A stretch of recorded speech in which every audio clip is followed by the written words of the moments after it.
Atenção, senhoras e senhores, porque hoje à noite vai pegar fogo aqui no Instagram do Teatro Bradesco. Sejam todos muito bem-vindos. Mais um dia que a gente vai bater um papo com uma pessoa maravilhosa e ainda mais numa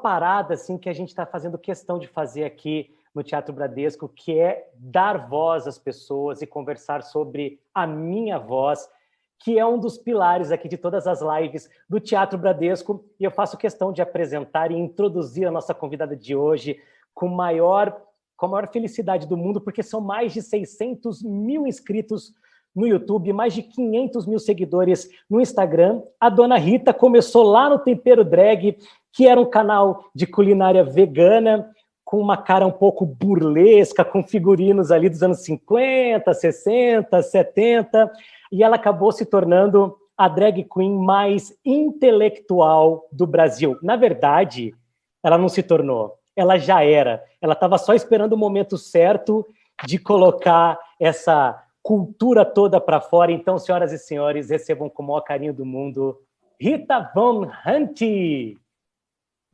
Ai, pausa para o aplauso. Não, tô brincando, gente. Ai, é um prazer estar aqui. Eu já quero deixar todas e todos e todes que nos acompanham cientes de que essa parceria que a gente está podendo fazer hoje via o Teatro Bradesco é uma parceria que estamos reativando. O Caco já participou do Tempero Drag. Na época, o Caco estava fazendo uma matéria sobre drag queens em São Paulo, né, a vida noturna de São Paulo e a vida das drags, e eu montei o Caco de drag. Exatamente. Pela primeira vez, e quem tiver interesse, depois corre no canal dele, corre lá no meu, tem esse dia histórico no qual a gente fez essa brincadeira. E agradeço. Fala, Caco. Só para te mostrar rapidinho, já que você citou, é lógico que eu ia ter que fazer essa presepada, né? Eu separei aqui. Você tem uma foto aí? Eu tirei um print da tela. Olha como eu virei a drag queen mais feia do Brasil. Ah, para com isso. Tava maravilhosa. Eu parecia a vovó Mafalda. Não, mas quem não parece? Aliás, o meu cabelo hoje é até uma referência aqui aos anos 80, né? A nossa grande história de palhaços e palhaças maravilhosas do país. Mas depois, quem tiver curiosidade pode ir até lá. E agradecer também ao teatro que está possibilitando esse encontro e esse debate, né? Eu acredito que esse seja sempre um debate muito produtivo e que a gente sempre costuma sair dele acrescido de novas coisas. Também já, talvez, dar um spoiler para a galera, de que a gente tem pouco tempo, né? Uma live do Insta, a gente tem algo em torno de 50 minutos, então nunca dá para exatamente cobrir um tema. A gente sempre faz introduções e provocações, mas quem tiver interesse depois, esse é um tema que eu amo falar sobre, falo muito sobre no canal. Quem já foi meu aluno, minha aluna, minha alune, conhece um pouco dessa área de conhecimento, e acho que hoje a gente vai apresentar ela para as pessoas de casa. Exatamente. Aproveitando, agradecendo mesmo o pessoal do Bradesco por dar esse espaço para a gente aqui, né, no Instagram do Teatro, que é muito legal mesmo. Estamos tendo várias discussões muito importantes, como você mesma disse, e isso é muito bacana. Eu queria começar, antes da gente entrar em todo o tema que você preparou para a gente hoje, que vai ser realmente um show de bola, eu queria deixar claro que há uns 2 meses atrás eu fui e fiz um comentário privado para a Rita, falando: Rita, eu assisti seus vídeos e estou adorando e gostei demais, parabéns. E aí o teatro vem e promove essa live, então para mim é um privilégio estar conversando com você, porque eu costumo dizer que a Rita Von Hunt hoje, ela presta um serviço à sociedade. Eu falei isso hoje à tarde, vou repetir agora, porque você leva temas tão importantes de um jeito tão leve, de um jeito debochado, divertido, deixa leve para as pessoas poderem conversar, e temas que não são nada leves, né? Exato. Aí, para a gente chegar nisso tudo, eu queria só que você falasse rapidamente da Rita. Onde a Rita surgiu, como surgiu, para as pessoas que acompanham você nessa nova fase entender um pouquinho de onde vem a Rita. Com certeza. Primeiro, agradecer por esse elogio. Esse é um projeto educacional que eu tenho, né? E logo que eu apresentar o Raymond Williams para as pessoas, elas verão que esse projeto educacional ele foi encabeçado por muitos e muitas intelectuais ao redor do planeta, né? Então, aqui no Brasil, a gente conheceu esse projeto via Paulo Freire, né? Que durante o século XX foi nos educando e nos alertando que a leitura de mundo deve preceder a leitura de palavra. E que ensinar alguém que a Eva viu a uva, sem ensinar que uva era essa, quem é a Eva, ela trabalha na plantação dessas uvas, ela mesma colhe, de quem é o terreno, quem faz dinheiro com a venda das uvas, e elas serão transformadas em vinho, quando, por quanto, e quem lucra com isso, e quanto sobra para Eva. Então, apenas ensinar que Eva viu a uva, sem, para usar um termo do Frederick Jameson, que é outro grande intelectual dos estudos de cultura, sem historicizar esse debate, sem colocá-lo numa perspectiva que nos permita olhar para a totalidade das relações sociais, e faz com que a gente tenha uma apreensão do mundo mecanicista, né? Hoje a gente vai falar um pouco sobre isso, e esse é um pouco do meu projeto educacional. Eu sou uma professora, né? Eu sou uma drag queen, e atuo como educadora desde que eu tenho 14 anos de idade. Hoje eu já tenho um pouco mais, mas não vou. Esse assunto fica para uma outra live que não imagina, né? Vou revelar. Eu não vou ser indelicado de perguntar quantos não, anos você não. tem, fica tranquila. E se você perguntar também, depois te apaga um cigarro. Então, esse meu projeto de educação, ele começa quando o meu projeto de entretenimento, que ainda era educativo, né? Porque, para quem está ligando os pontos, eu começo a minha jornada pública, né?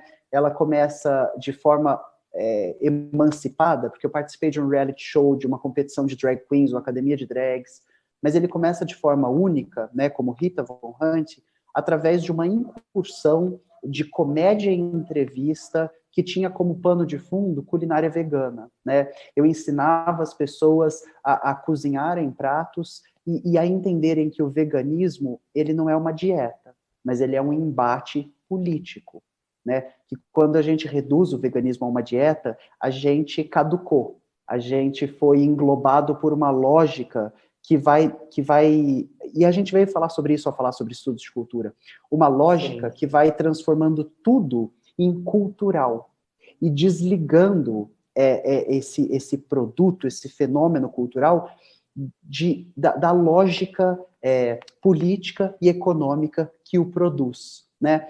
O veganismo, ele é um embate político, né? Estão queimando a Amazônia? Estão queimando a Caatinga? Estão queimando o Cerrado? Quais biomas estão ameaçados? E essas queimadas abrem espaço para quais pastos?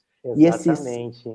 E essas pastagens ou plantações de monocultura, por exemplo, soja, alimentarão os porcos e de quais países? Né? Por que o Brasil, em 2020, ainda está configurado como um celeiro e um cassino? Por que nosso país ainda produz commodity e especulação financeira?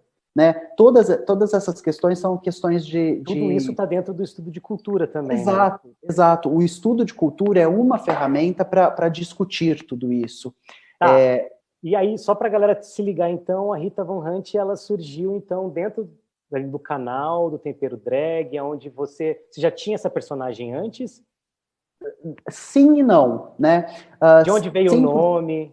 Sim, porque eu faço a Rita desde 2013, o canal começa em 2015, e não porque não era exatamente essa Rita que as pessoas conhecem, né?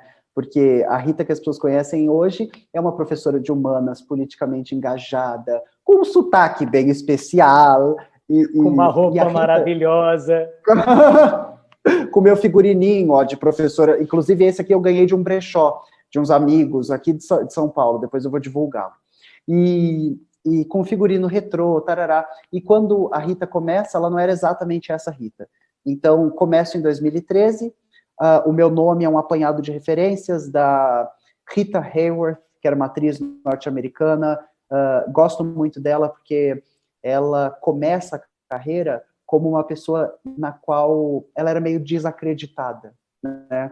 E na minha vida tem sempre muito disso, assim. Hoje eu estou fazendo e puxando um debate árido e delicado numa rede de acessos mainstream, né? Eu estou usando uma ferramenta majoritariamente de despolitização para politizar. Eu estou inserida em um ambiente exato, e eu tô inserida num ambiente conservador, né? Eu não sei quantas pessoas aqui se lembram daquela matéria premiada do The New York Times, que mostrava como, em 2018, o Brasil se moveu sentido extrema-direita via a produção de youtubers, né? Como o YouTube estava virando esse lugar de proliferação de um debate despolitizador, né? E a partir desse momento, várias pessoas engajadas com um ideário progressista ou de esquerda radical, como eu me entendo, né, foram ocupando esses espaços para fazer esse debate que lá havia sido criado um vácuo, né? Esse nosso debate ele não chegava a esse lugar. Então, hoje a gente tem uma galera bem bacana tendo esse debate todo ali, exatamente, né? Exatamente. Uma série de camaradas fantásticos, né? Eu sempre falo muito da Sabrina Fernandes, que é uma professora que eu amo, uma amiga que eu amo, o Jones Manuel, que é uma camarada fantástico, mas aqui a Dimitra Vulcana, que é outra drag queen fazendo esse mesmo trabalho.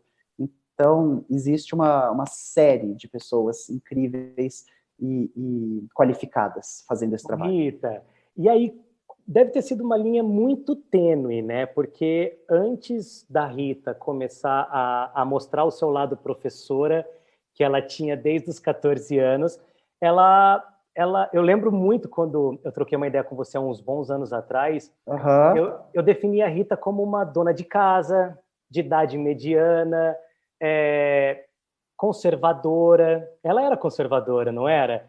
Ela fazia piada com o conservadorismo, né? Exato. Eu lembro até que a gente conversando, você falou, às vezes eu acho que as pessoas não pegam muito o sarcasmo do que eu estou querendo cutucar as pessoas. E aí a pergunta é, quando essa linha tênue foi quebrada, e aí eu vou tomar uma liberdade poética aqui também de falar, quando você conseguiu puxar todo o conhecimento do criador para a Rita? Para a criatura. Para a criatura, exatamente isso. Eu acho que é um momento de acirramento de conjuntura, né? Eu vou percebendo que as coisas estão mudando conforme elas foram mudando, né? Mas, normalmente, todo o conteúdo que eu produzo, ele é sempre motivado, ou melhor, ele é disparado por um acontecimento mais ou menos pessoal, né? Então, eu vou vivendo questões, e aí eu internalizo essas reflexões, e aí eu produzo um conteúdo, indico leitura, faço conexões de autores com temas, e essa chave que vira, ela acontece quando eu ainda sou aluna na USP, né, eu fiz uma segunda graduação lá, em letras. A primeira foi em artes cênicas, né, pela Federal do Rio de Janeiro. Lá no Rio de Janeiro, isso.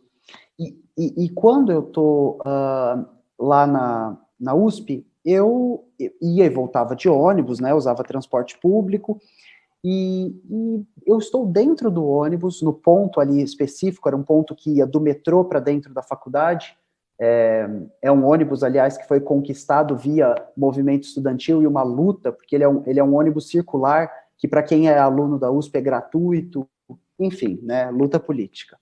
E eu estava dentro desse ônibus, num assento, aqui em São Paulo, os ônibus têm uma parte levantada, né, com dois assentos que ficam mais altos, acima, né? E conseguem ver as coisas de outra posição. E tinham duas meninas sentadas na minha frente, assim, não lembro se era exatamente na frente ou mais à frente.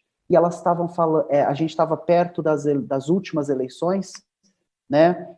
E elas estavam falando assim, nossa, eu não aguento mais falarem de política o tempo todo, eu tô exausto, eu tô farta. A gente já havia passado as eleições e eu tô farta, eu não aguento mais. e a outra menina concordava com... E elas eram muito jovens, eu lembro que é isso que me choca. Ver 18 anos, mais ou menos? 18, 19, talvez 20, né? Eu devia ter na época... Enfim, não vou falar disso, não. E aí, elas estão nesse lugar que elas estão fastigadas com o debate. E que elas falam, eu não sei para que... Eu detesto política. E a partir desse momento, eu fiquei pensando, mas calma, vocês são alunas de uma universidade pública e vocês estão usando o transporte público. Como exatamente vocês detestam política? Porque quem faz as leis orçamentárias, porque quem define como e quanto, porque quem define se a iniciativa privada vai patentear as descobertas da pesquisa científica, se a iniciativa privada vai definir quais projetos ganharão bolsa ou não, né? Isso tudo é político. Né? Exato, né? Se você está usando um ônibus que você pode usar de graça por ser aluna para chegar até a universidade, isso é fruto de uma luta política. E aí eu fiquei matutando isso, fui para a aula, a formação lá que eu fiz na Letras, ela era especialmente politizada, e eu agradeço infinitamente aos professores e professoras que me fizeram chegar até aqui, em especial a Maria Elisa Sevasco, que é a professora que me introduz aos estudos de cultura, e aí eu fico matutando, e na próxima gravação do Tempero Drag, a gente grava um ceviche de banana da terra, chamado Cevicher, que era uma homenagem a Cher e tal, e ao mesmo tempo, assim que a gente termina de gravar, eu peço para o meu amigo Jorge, que é quem tem eles têm uma produtora de vídeo aqui em São Paulo, então todo o material é dele, tá? Eu falei, Jorge, a gente pode trocar a luz e sair da cozinha ali para a sala? Só para eu gravar um videozinho de 1 minuto? Aí ele falou, pode, o que a gente vai fazer? Demais isso, do nada. Porque eu precisava expressar aquilo. E aí eu gravei um formato novo, chamado Rita em 1 minuto. E aí, em 1 minuto, eu discutia a questão de apolítico. E aí eu falava, você só consegue ser apolítico em 2 cenários. Um, de total privilégio. E aí, o que vai acontecer com a política ou não, para você, é mais ou menos indiferente, né? Quando você está numa posição de privilégio, o debate político pouco lhe interessa.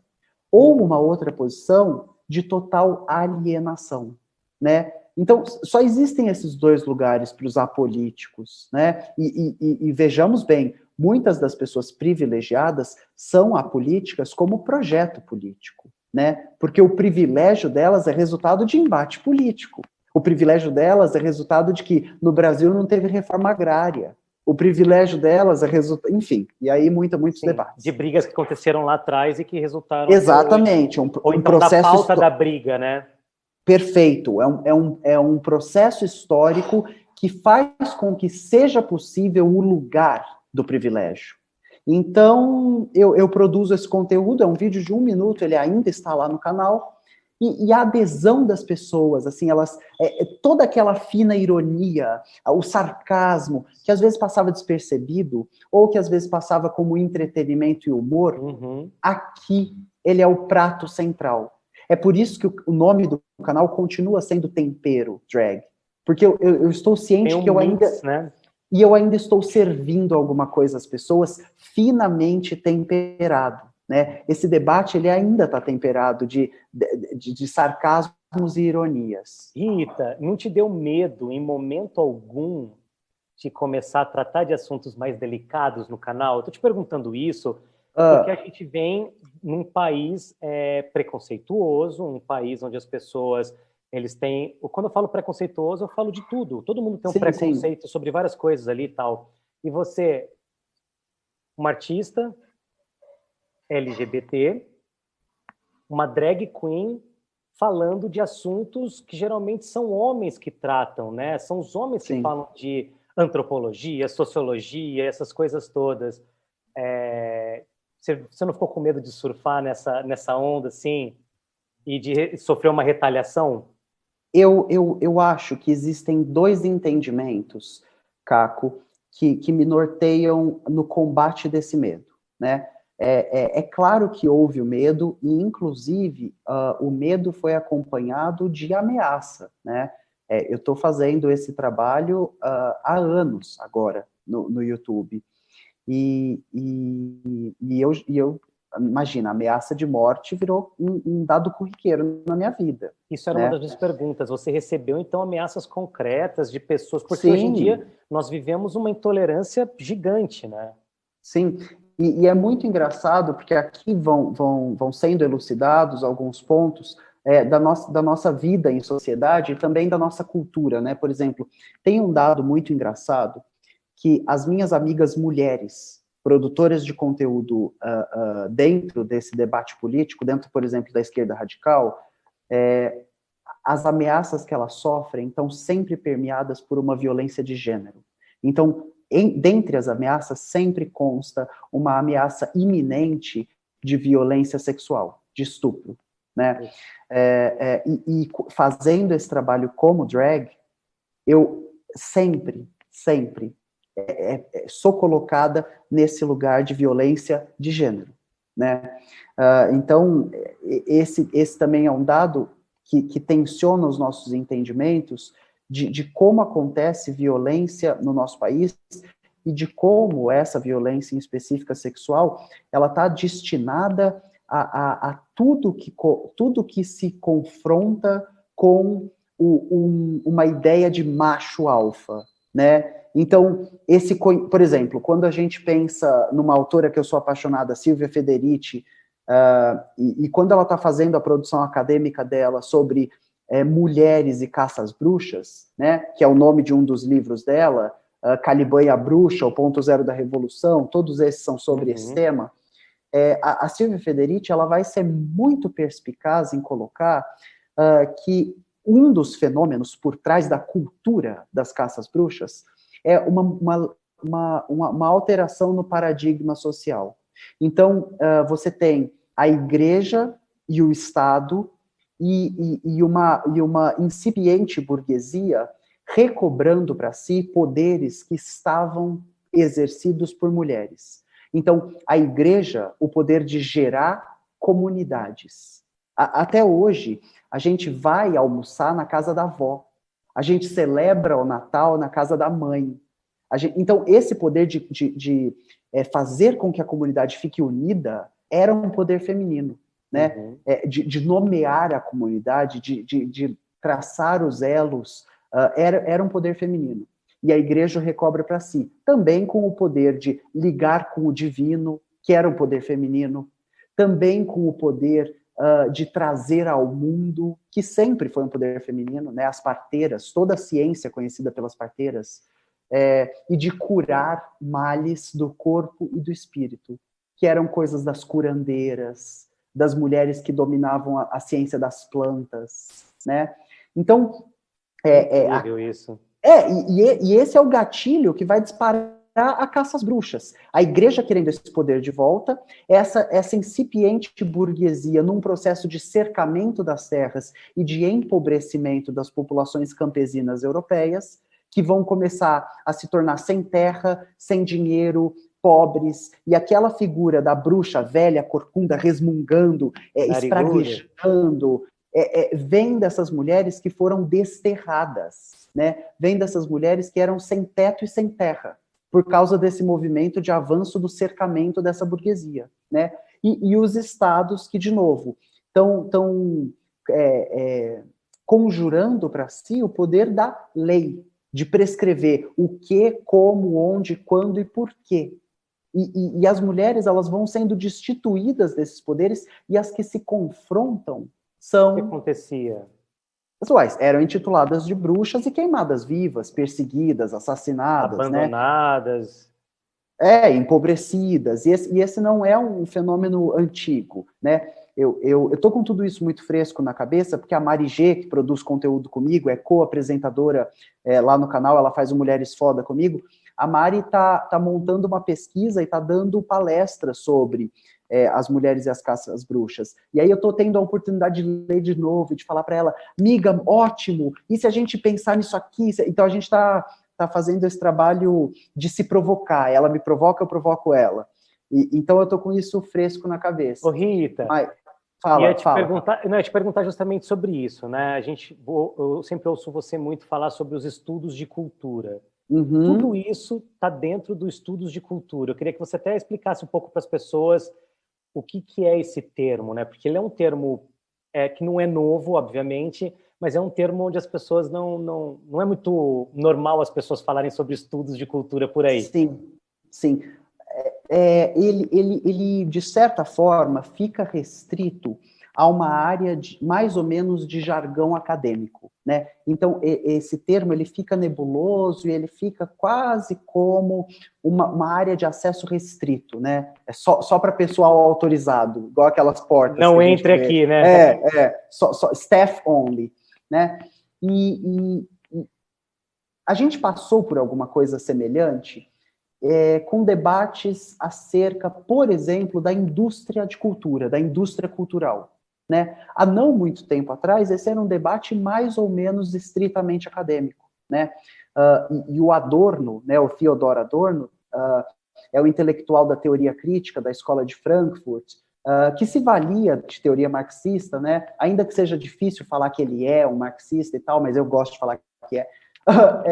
Ele fez esse debate, né? Ele estudou a partir da psicologia das massas, a partir de um acúmulo que vem do Freud, ele vai lançar olhares sobre como opera a indústria cultural norte-americana e o que ela produz na sociedade de classes dos Estados Unidos. Lá no canal a gente fez um vídeo sobre isso, debatendo e tal.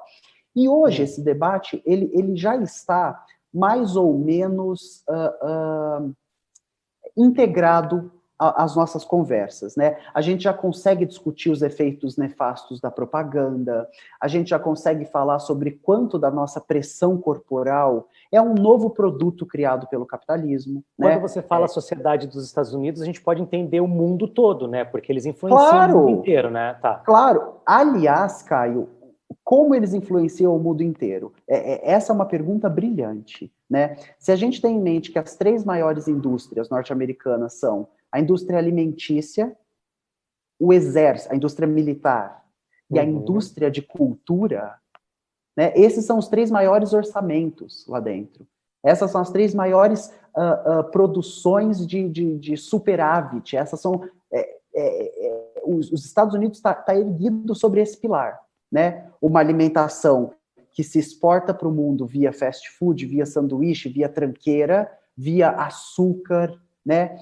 Via óleo, um poderio militar que faz com que os Estados Unidos, desde a Segunda Guerra Mundial, se a gente quiser ser... nunca mais parou de fazer guerra. Né? Os Estados Unidos vive uma economia de guerra.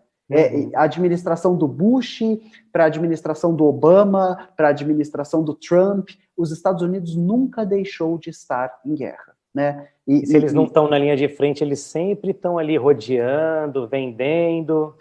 Ou fornecendo arma para os dois lados, né? Sim. E, enfim, O Senhor das Armas é um bom filme. Uma boa obra de cultura para discutir esse assunto. Mas então, existe essa terceira instância, que é pensar a indústria da cultura norte-americana, que é essa indústria de exportação do American Way of Life, né? Desse sonho americano. Do estilo de vida americano. Pautado pelo consumo. Né? Uma ideia de que felicidade é 2 filhos, nosso apartamento, fim de semana num sítio. Né? Toda vez que eu tenho que falar para os meus alunos, alunas, sobre o estilo de vida norte-americano, tem uma aula específica que eu dou sobre isso, que eu vou trazendo uma série de fotos, né, para falar sobre cultura, mas essa música do Jota Quest, ela é perfeita. Essa música do Jota Quest ainda é um resultado de como nós, que somos periferia do capitalismo, que somos absorvedores de cultura norte-americana, reproduzimos esses enlatados, né?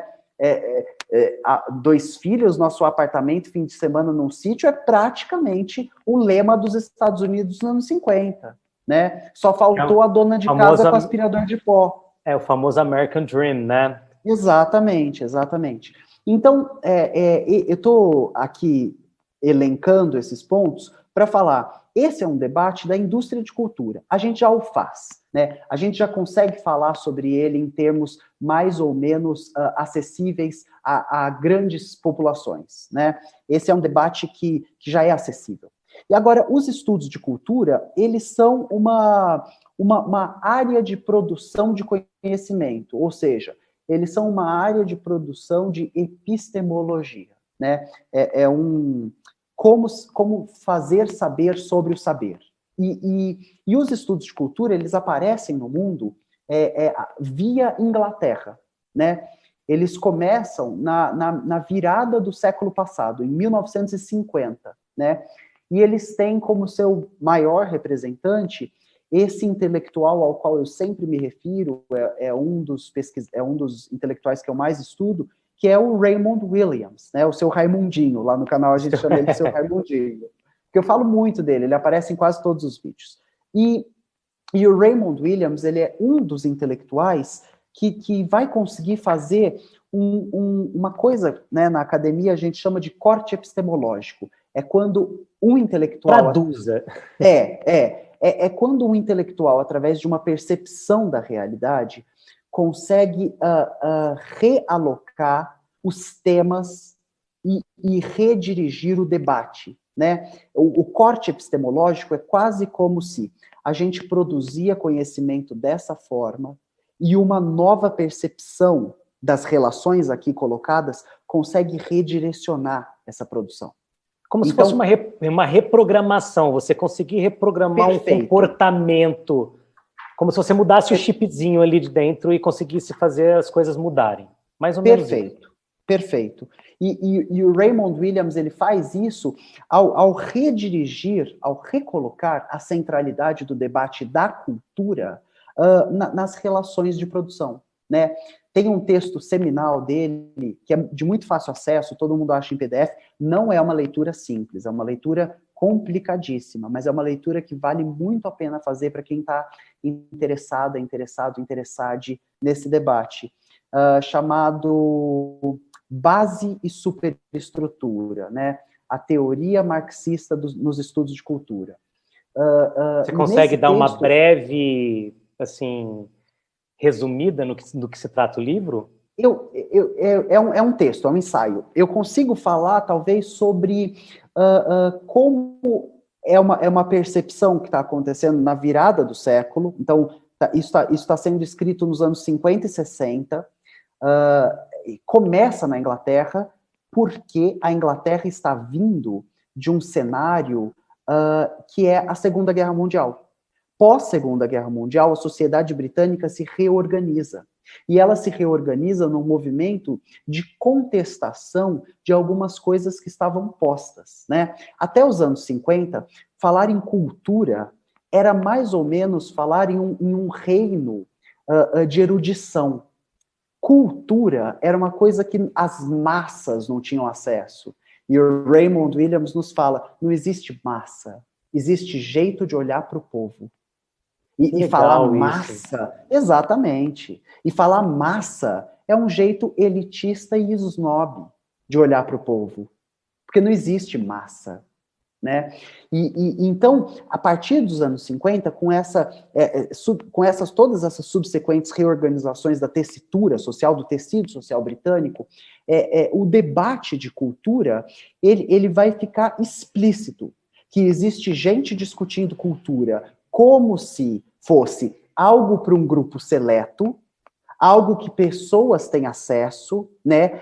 E falar sobre o John Milton, sobre o John Donne, sobre um monte de nome de gente que vocês vão ter que abrir a Wikipedia para descobrir quem é, né? E como se isso fosse... E o Raymond Williams, e também toda essa nova esquerda britânica, o Perry Anderson, o Eric Hobsbawm, né? Vários intelectuais ali do Reino Unido, mas na figura do Raymond Williams, estão fazendo esse debate que falar sobre a novela das 8 é discutir cultura. De que falar sobre o gibi Turma da Mônica é falar sobre cultura. Né? Que é uma noção no sentido antropológico de que cultura é produção. Se foi produzido pelo homem, é cultura. Então, atrás de você, eu estou vendo uma série de quadrinhos, né? Sim. Então, tem um quadrinho de um jogador de basquete ali em cima, não tem? Ou eu estou muito cega? De jogador de basquete, não. O que é aquilo que tem na ponta? Aqui, Em cima da... a minha noiva de biquíni e eu atrás numa foto de uma viagem. Menina, eu tô vendo uma bola de basquete laranja e uma... Sabe o que é as bolas de basquete? É um buquê de flores. Não, é o biquíni dela. Muito então, bom. Isso que está atrás de você, tudo isso que está colocado atrás de você, é cultura, né? Foi produzido por uma sociedade em um tempo e ela produz e reproduz valores de um grupo em um espaço de tempo, né? Essa bicicleta com esse fundo significa alguma coisa. Essas palavras nesse quadro significam... Mas, e atenção, essa percepção do Raymond Williams, que vai fazer esse corte epistemológico, é entender que esse significado não é meramente cultural, né? Existe um tensionamento aqui que é importante colocar para as pessoas que nos acompanham, é que esse lugar, dentro da intelectualidade, é um lugar perigoso, ali nos anos 60, 70, porque existem correntes da intelectualidade advogando de que tudo é interpretação. Cada um interpreta de um jeito. Não, tudo é um caldo cultural. É meio parecido com o que está acontecendo agora também. A interpretação. É exatamente o que está acontecendo Aquela agora. famosa frase, Rita, da minha verdade é diferente da tua verdade. A minha opinião. Não, então se é a minha opinião, está tudo bem, cada um tem a sua opinião. A sua opinião, o baralho. Gente, eu falei baralho, eu sou uma moça chique, jamais falaria outras coisas. Né? A sua opinião é produto de um processo histórico, resultado de uma luta de classes. Né? A sua opinião, ela não surgiu na sua cabeça por livre e espontânea vontade. Ela está ali porque existe um aparato ideológico do Estado chamado escola, ela está ali porque existe um aparato ideológico do Estado chamado mídia, né? Que vai incutindo na sua cabeça certos modos de ver e olhar o mundo, né? E aí essa percepção sofisticada do Raymond Williams de que tudo é cultura. Para o inglês, menino, você tem que ir numa aula que você tem que me assistir falando a língua mesmo. mas essa percepção sofisticada, ela nos permite olhar para esse campo como mais um campo de disputa, como mais um campo de embate, como mais um campo através do qual ficam explicitadas as relações de tensão que existem e que certos setores buscam tornar opaco, tornar obscuro, tornar inacessível. Porque né? tem interesse, teoricamente. Ou se tem. É isso, né? Tá. Então, eu acho que quando você está me colocando essa pergunta para falar para as pessoas exatamente o que não tem... Eu falo assim, de uma maneira muito palatável, sabe? De você poder digerir bem, assim. Você consegue? Claro, de uma maneira muito palatável, uma nova forma de estudar humanidades, né? Ela começa como uma nova forma de estudar humanidades, tendo como horizonte a totalidade das relações humanas. E a totalidade das relações humanas é como a gente produz e como a gente significa a nossa vida, né? E aí o Raymond Williams, ele é de uma trajetória mais ou menos infinita de intelectuais que vão entrar nesse campo de batalha de mostrar para as pessoas que nada tudo está, e está como resultado de um confronto e de um conflito, de uma série de processos e produtos que nos foram entregues, né, e que chegaram até nós via embate histórico. Eu costumo sempre falar aqui em casa que nós estamos hoje onde nós estamos, com todos os defeitos e com todas as coisas boas também, porque teve um monte de gente lutando lá atrás para que a gente chegasse até aqui. Perfeito. Exatamente. Perfeito. E para se falar de estudo de cultura, você tem que ir até onde você, como uma intelectual, deste país. Aonde você tem que viajar para conseguir começar a entender o produto final de hoje e que vai se modificar com o tempo, obviamente. Daqui 20, 30 anos as pessoas vão estar estudando essa década também. Sim. Bom, mas hoje, você tem que viajar para onde? Eu separei aqui uma bibliografia básica de introdução ao debate. Isso aqui é o mínimo que você precisa. Não, mas quando a gente estava nessa discussão, eu falei dessa professora que eu tenho, que eu sou apaixonada por ela, Maria Elisa Sevasco. Tá, 10 lições sobre estudos de cultura, sobre estudos culturais. Que é um livro fenomenal para quem está querendo começar a entender do que se trata, né, esse debate. Existe uma série de livros aqui, eu vou me ater aos que eu acho que são mais introdutórios, né?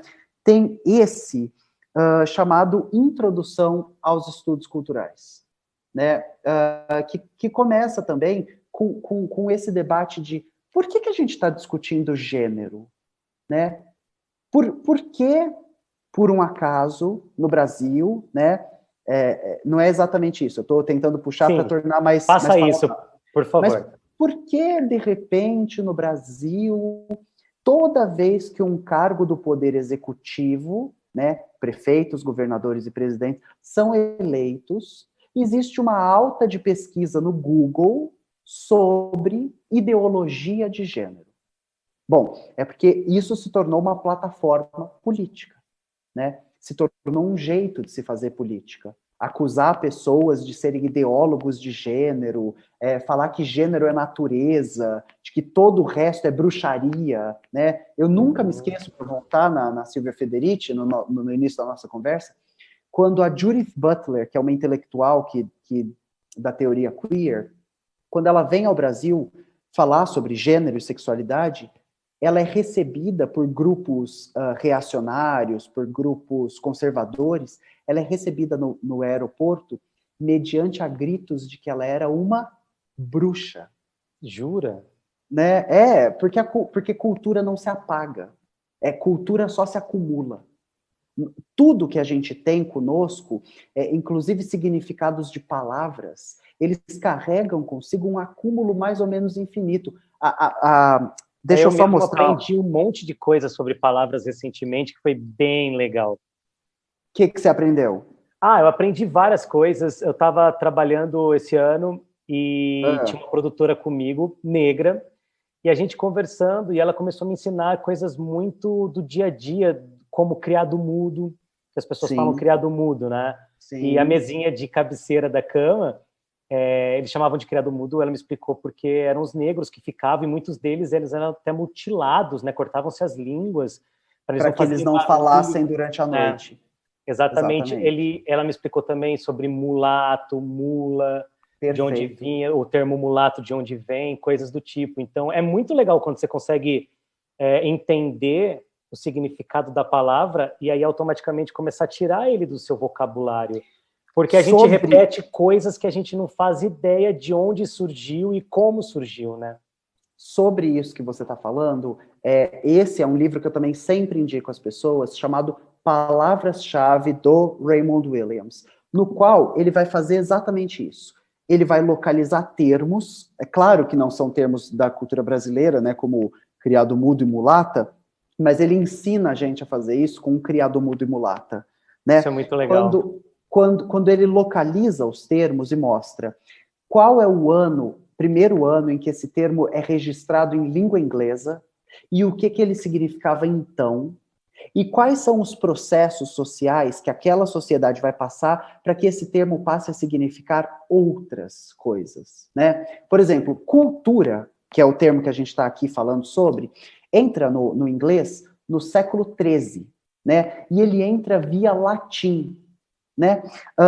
Em latim, a gente tem, para vocês não acharem que eu não sou chique, né? Que eu também não falo latim. Você fala latim? Claro que não, bicha, imagina. Você fala hebraico? Quantas línguas? Falo sânscrito, falo, né?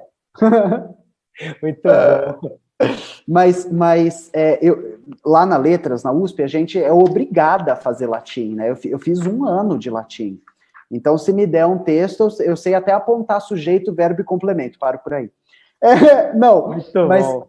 mas para as pessoas entenderem, né, o que o Raymond está fazendo nesse Uhum. livro, e o que você está falando que você aprendeu, é que a cultura entra na língua inglesa, século XIII, vem do latim colere, né, e significa habitar. É por isso que a gente tem palavras no português como colono, colônia, e tudo vem dessa ideia primeira de cultura. E a cultura ainda carrega isso desse lugar que a gente habita, né? Colere, em latim, também tem alguma coisa de adorar. É por isso que a gente chama a reunião religiosa de culto. Culto. Né? Vem de cultura, vem de adoração. Né? Muito Então, legal. sim, e a gente tem um sentido mais profundo, que é o que nos acompanha durante mais tempo, que é o de cultivo, né? Cafeicultura, apicultura, que é o de cultivar, Que né? também vem da mesma. Sim, e com o passar do tempo a gente foi tendo esse entendimento de que a cultura dizia respeito a esse cultivo, de fazer uma cadeira, de fazer uma mesa, de fazer um jantar, e também de cultivar faculdades mentais, né? De Rita, refletir sobre uma cultura. Fala, Cá. eu fico te olhando aqui falando, você fala com uma propriedade, você fala com uma calma, com uma didática. É muito bom ter você na internet apimentando um pouco as discussões e também traduzindo coisas, porque as pessoas não querem explicar, né? Eles querem confundir justamente porque quanto mais confusão você tem, mais eles conseguem dominar as pessoas e você vem numa contrapartida muito gostosa, traduzindo as coisas, explicando e contando para a gente, o que é muito legal. A gente está quase encerrando, mas a gente tem um tempinho ainda. Eu quero te fazer uma pergunta. Para responder rapidamente, como que você enxerga o nosso momento atual e você tem esperança de que as coisas elas possam ficar um pouco mais tranquilas em termos de debate? Eu, Caco, sonho no dia em que as pessoas possam conversar e se respeitar. Ah, eu acho isso. Beleza, a gente pensa diferente. Mas será que a gente não pode caminhar juntos por um caminho onde possa ter uma coisa boa para mim, uma para você, sabe? Você sonha com isso também? Você acha que existe essa possibilidade?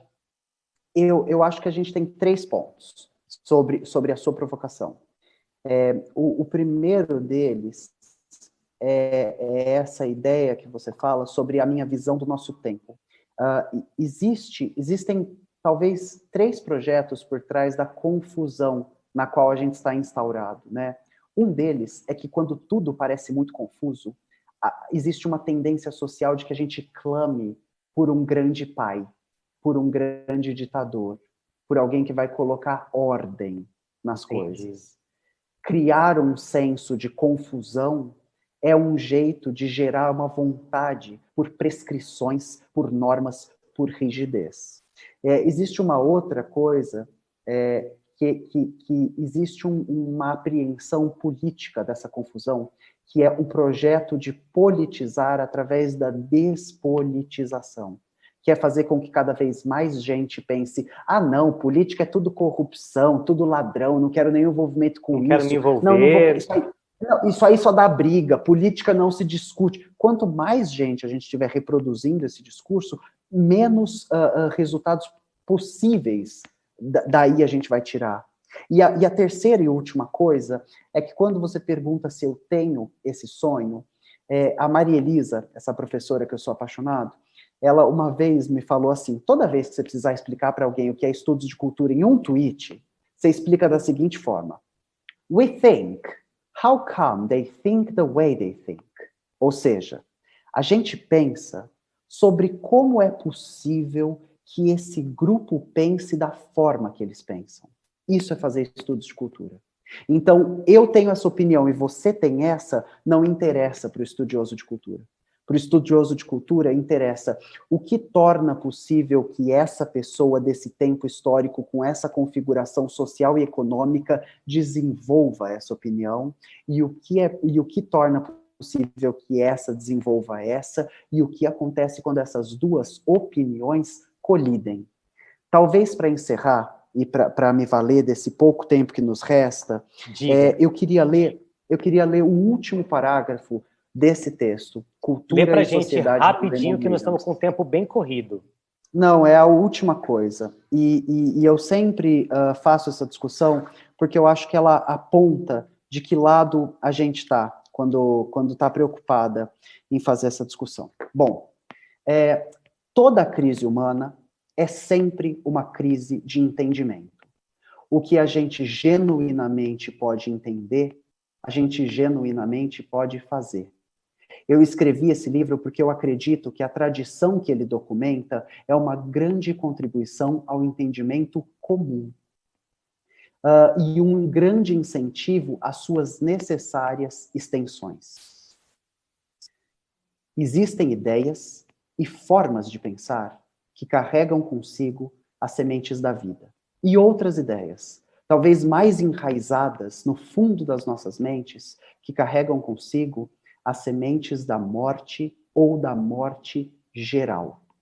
À medida do nosso sucesso em reconhecer e nomear esses dois tipos e tornar possível que o seu reconhecimento e que a sua nomeação sejam comuns, podem literalmente ser a medida do nosso futuro. Eu faço estudos de cultura e eu advogo por eles, porque eu acho que existem poucas coisas mais potentes do que ensinar as pessoas a olharem para o mundo e identificarem quais ideias trazem consigo sementes de vida e quais ideias trazem consigo sementes de morte. Ó, parabéns. Que demais esse último parágrafo que você leu e tudo mais. Responde para mim rapidinho, Rita. Qual que é o seu maior medo?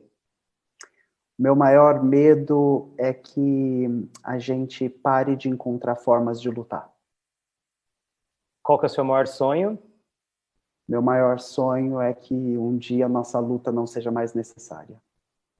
O que se fazer antes de morrer? Você tem alguma vontade? Deixar para trás um trabalho que mais pessoas vão poder continuar. Boa.